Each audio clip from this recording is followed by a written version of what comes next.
যোৱাকালি আমি চিৰ চেনেহীসমূহ ৰূপজা গাঁওখনি বোৱালিগড় অতীত বৰ্তমান আৰু ভৱিষ্যত অন্তৰংগ মুখামুখি অনুষ্ঠান ৰাখিছিলোঁ আৰু তাতেই আমি যথেষ্ট আমাৰ গাঁওখনৰ পৰা বাহিৰত থকা বিভিন্ন কৰ্মক্ষেত্ৰত জড়িত থকা ব্যক্তিসকল আহিছিল। ইয়াৰ প্ৰাক্তন ছাত্ৰ ছাত্ৰীসকল আহিছিল। এটা মধুৰ মুহূৰ্ত কালি পাৰ হৈ গৈছে। সকলোৱে স্মৃতি ৰোমন্থন কৰিলে যোৱাকালি আৰু সুন্দৰ ৰূপত আমাৰ অনুষ্ঠানটো অনুষ্ঠিত হৈছে আৰু প্ৰত্যেকেই স্কুলখনৰ উত্তৰণৰ স্বাৰ্থত যথেষ্ট সহযোগিতা আগবঢ়াৰ কথা তেখেতসকলে প্ৰকাশ কৰিছে।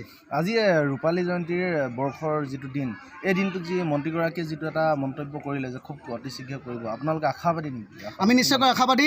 এখন আইনৰ কথা তেখেতসকলে উল্লেখ কৰিছে। 2006 চনৰ 1 জানুৱাৰীৰ ভিতৰত আচলতে ৰিকগনাইজ ৰিপৰ্ট থাকিব লাগে বুলি কৈছে। কিন্তু দুৰ্ভাগ্য বিষয়, বৰালি মধ্যংগী বিদ্যালয়ৰ চৰকাৰী যিটো ৰিপৰ্ট আহিব লাগে ৰিকগনাইজৰ যিটো ৰিপৰ্ট 2006 চনৰ 15 জানুৱাৰীত আচলতে ছাবমিট হ'ল। গতিকে আমাৰ প্ৰায় 14 দিনমানৰ এটা বিলম্ব হ'ল। সেইখিনি ক্ষেত্ৰত চৰকাৰী আইনখন সংশোধন কৰি হ'লেও আচলতে আমাৰ বৰালি মধ্যংগী বিদ্যালয়ৰ চৰকাৰীকৰণৰ ক্ষেত্ৰত উচিত পদক্ষেপ গ্ৰহণ কৰিব লাগে বুলি আমি এই স্থানৰ পৰা আমি দাবী উত্থাপন কৰিছোঁ।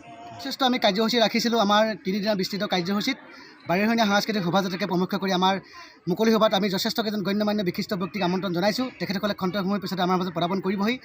আমি সমগ্ৰ বৰালিবাসী ৰাইজে অতি আশাৰে প্ৰতিষ্ঠা কৰা বৰালি মধ্যংগী বিদ্যালয়, যিখন এতিয়ালৈকে চৰকাৰীকৰণ হোৱা নাই, লগতে বৰালি আঞ্চলিক পূৰ্বাঞ্চল যুৱ সংঘ, এই অনুষ্ঠানটোত জন্মলগ্নৰ পৰাই সমগ্ৰ অঞ্চলটোৰ শৈক্ষিক, সামাজিক, অৰ্থনৈতিক, বৌদ্ধিক আদি প্ৰতিটো ক্ষেত্ৰত বিশেষভাৱে আগবঢ়াই নিয়াৰ ক্ষেত্ৰত গুৰুত্বপূৰ্ণ ভূমিকা পালন কৰি আহিছে। নিৰবিচ্ছিন্নভাৱে সেৱা আগবঢ়াই আহিছে।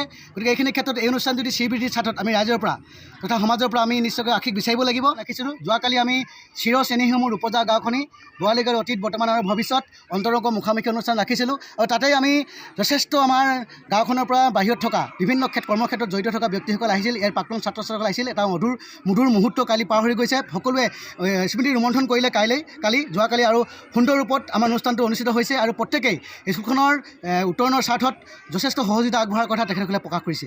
আজি ৰূপালী জয়ন্তীৰ বৰ্ষৰ যিটো দিন, এই দিনটোত যি মন্ত্ৰীগৰাকীয়ে যিটো এটা মন্তব্য কৰিলে যে খুব অতি শীঘ্ৰে কৰিব, আপোনালোকে আশাবাদী নেকি? আমি নিশ্চয়কৈ আশাবাদী।